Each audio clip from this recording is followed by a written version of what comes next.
I never thought I'd be writing this, but I need to get it off my chest. Maybe I'll get some outside perspective. 2 years ago, my sister Camilla, 42, went through a tough divorce with Noah, and my niece Lucia, 17, was caught in the middle of it all. Watching her try to keep up with her grades while her parents fought over everything broke my heart. One night, Lucia called me in tears. She had overheard her parents arguing about not being able to afford her college fund anymore.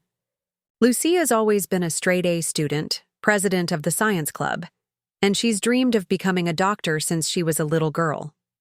The thought of her not being able to pursue that because of her parents' issues didn't sit well with me.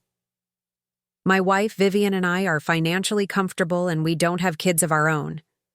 After talking it over, we decided to set up an education fund for Lucia. I told Camila about it, and she broke down, thanking me for saving their future. We set up an account where I deposited $22,000 monthly. The agreement was simple. The money was strictly for Lucia's education. For the first year and a half, everything seemed fine. Lucia sent me updates about her college research, scholarship, applications, and how excited she was to get into her dream schools. But 6 months ago, I noticed something odd. Camilla began posting pictures of herself at expensive resorts. At first, I didn't think much of it. Maybe she was treating herself after the divorce. Then came the new car. When family members commented, on it she'd say things like, "I'm just better at budgeting now," or "I picked up some extra work." I didn't jump to conclusions, though. A month ago, Lucia mentioned that she hadn't received her acceptance package from her top choice school. She'd been accepted early decision, but they needed the first semester's payment to finalize everything. When she told me this, something felt off. According to my calculations, there should have been more than enough in the account to cover it. I logged into the account to check the balance. My stomach dropped. Instead of the $48,000 that should have been there, the balance was under $1,000. I felt sick. The transaction history showed dozens of withdrawals, all made in person at various bank branches. I dug deeper and found regular transfers to another account. Some were labeled as emergency medical expenses or textbook fees, but the amounts and timing didn't add up. $3,000 withdrawn the same week Camilla posted about her spontaneous trip to the Bahamas. $5,000 gone right before she got that new car. Yesterday, Lucia texted me, asking if we could talk about her tuition payment. She mentioned that her mom had been acting strange whenever she brought up college, changing the subject or getting irritated. That's when everything clicked. I haven't confronted Camilla yet, but I've documented everything and have screenshots of all the transactions. Part of me is still hoping there's some explanation that doesn't mean my sister stole from her daughter's future. But every time I think about Lucia's face when she talks about medical school and how hard she's worked, I feel rage building inside me. I'm meeting with a friend who works in finance tomorrow to review everything. Before I talk to Camilla, my wife thinks I should involve Noah since he's still Lucia's father and has a right to know. But I'm worried it'll complicate things further. The hardest part is seeing Lucia's text about college plans, knowing what I know now. She sent me one this morning about dorm room ideas she's been saving on Pinterest, and I couldn't bring myself to respond. I keep thinking about how Camilla hugged me that day, thanking me for saving their future. Now I'm wondering if she was planning this all along. The thought makes me sick. I know I need to tell Lucia the truth, but I'm terrified of crushing her dreams. She deserves so much better. I've already started looking into loans and other options to make sure she can still go to school, but I'm so angry it's come to this. My phone's been blowing up with texts from Camilla, asking to meet up and discuss Lucia's college plans. The last one says she has something important to tell me. I have a feeling I know exactly what kind of story she's prepared. I'm meeting with them both tomorrow. I haven't decided yet if I'm going to let Camilla try to explain first, or if I should just lay out everything I found. Either way, I know tomorrow is going to change everything. You're just trying to control me like everyone else. Like Noah did, Camilla snapped. This isn't about you, Camilla. It's about Lucia's future. She's been working toward this her whole life. Her next words hit me like a cold slap. Well, maybe she needs to learn that life isn't fair. Maybe working for a few years before college would teach her some responsibility. I stood up. Lucia is more responsible at 17 than you are right now at 42. I'm going to tell her everything. You can't. Camilla grabbed my arm. She'll hate me. I'm her mother. You should have thought about that before you spent her future. What happened next was surreal. Camilla started crying loudly, drawing the attention of everyone in the coffee shop. She went back and forth between begging me not to tell Lucia and threatening to sue me for harassment and emotional distress. I couldn't handle it. I left her there and drove straight to Lucia's school. I couldn't let her hear this from anyone else. Lucia was in the library during her free period, working on scholarship applications when I told her everything. She just sat there, completely still, staring at her laptop screen where her college's website was open. Finally, she asked, "Can I stay with you and Aunt Vivian for a while?" I didn't hesitate. Of course. That's when my phone started blowing up. Camilla had called every family member, telling them I was trying to turn her daughter against her. My aunt called, saying I was destroying the family. My mother texted, saying I should have handled this privately. But then, something unexpected happened. Noah, my former brother-in-law, called. He'd heard everything from Lucia, and he was livid. Turns out Camilla had been asking him for extra money for Lucia's college expenses this whole time. He was already talking to his lawyer. I'm writing this from my home office. Lucia is asleep in our guest room. Vivian is looking into legal options. My phone keeps buzzing with messages from family members taking sides. Camilla's latest text says she's going to make me regret this. I should feel terrible about how everything exploded, but watching Lucia quietly pack a bag at her mom's house while Camilla screamed about family loyalty killed any doubt I had. The same girl who used to beg me to play doctor with her toy medical kit might not get to become a real doctor because her mother decided vacations were more important. Oliver's coming over tomorrow to help me look into legal options. Noah's lawyer wants to meet, and somewhere in all of this, I need to figure out how to help Lucia stay on track for her dreams.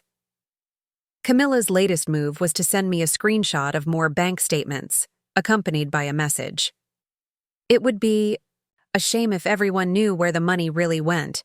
I'm not even worried anymore. We have the truth on our side. Lucia just asked me to help her prep for an interview with the college financial aid office tomorrow.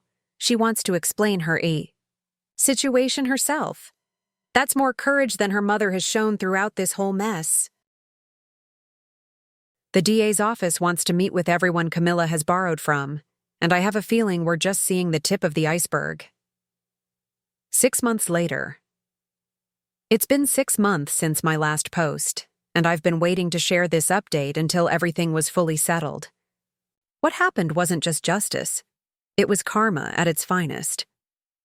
Remember those mysterious bank statements Camilla threatened to expose? It turns out she'd been running similar schemes with multiple family members for years. The DA's investigation revealed that she had taken over $180,000 from various relatives, always using her children's education as an excuse. But here's the twist. She had kept detailed records of everything, thinking they would somehow protect her. Those records ended up being her downfall. She documented every lie, every manipulation, even keeping notes about which emotional triggers worked best on different family members. The notebook she kept read like a con artist's playbook. When the DA's office saw it, they couldn't believe she had essentially documented her own crimes. The real satisfaction, though, came from something even bigger. Remember Noah's lawyer, who had been investigating their old finances? They discovered that Camilla had hidden money during their divorce. A lot of money. She had been transferring funds to a secret account for years before they split. The judge was not happy about that. The court reopened their divorce settlement, and Noah was awarded full custody of their younger son, who had been living with Camilla. Camilla was also ordered to pay back the hidden assets, along with punitive damages. I'll never forget the look on her face when the judge announced the decision. Lucia moved in with us permanently. The college's financial aid office was surprisingly understanding, especially after several other parents wrote letters supporting her case. They offered her a combination of grants and scholarships that covered most of her tuition. She started pre-med this fall. But here's the sweetest part. Remember that wellness retreat Camilla escaped to? She made a huge show of it on social media, claiming she was healing and finding herself, posting daily about toxic family members and how she was the real victim. Turns out, she had been funding her stay there with a credit card she opened in Lucia's name. The credit card company's fraud department got involved, which led to a whole new investigation. The DA found evidence that Camilla had been committing identity theft against both her children since they were minors. She had opened multiple credit cards, taken out loans, and even leased a car using their information. All those luxury purchases, she flaunted on social media, built on a foundation of stealing from her own kids. Last month, Camilla was sentenced. She's facing 3 years in prison, followed by 5 years of probation. She's also required to pay restitution to everyone she defrauded, including both her children. The judge made a point of scheduling her monthly restitution payments to match the amount she spent on her last vacation to the Bahamas. The family's reaction was priceless. Those who initially defended her are now mortified as their own stories of being conned come to light. My mother, who told me to handle things privately, is now the one who helped gather evidence from other family members. Turns out Camilla had borrowed $335,000 from her, claiming I had a gambling problem, one that didn't exist. Yesterday, Lucia got her first semester grades. Straight A's. She hung them on our fridge, right next to her work schedule from the research lab where she's interning. The same day, we received notice that Camilla's appeals had been denied.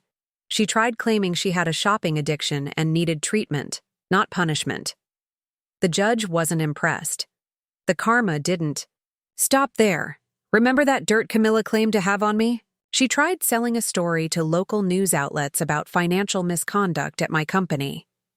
The investigation that followed revealed she had been embezzling from her own workplace for years.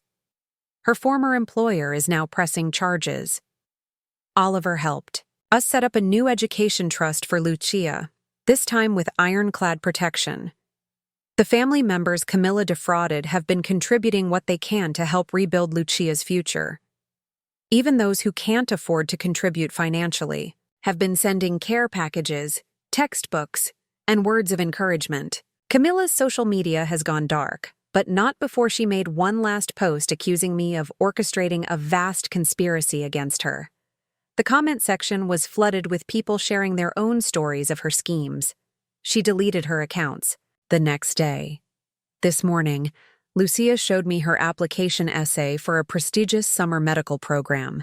She wrote about resilience and learning that sometimes the hardest lessons come from those closest to you. She got accepted with a full scholarship. The irony. Camilla's self-care retreat is now being investigated for fraud. Apparently, she wasn't their only client funding their stay with stolen money. Her attempt to escape consequences led to even more of her schemes being exposed. As for me, I've learned that sometimes the best revenge isn't something you plan. It's simply letting someone's own actions catch up with them. Camilla spent years building a house of cards, and all I had to do was refuse to keep playing along. Lucia just left for her evening lab session, wearing the stethoscope Noah got her for Christmas. She's talking about specializing in forensic medicine now, something about being inspired by recent events.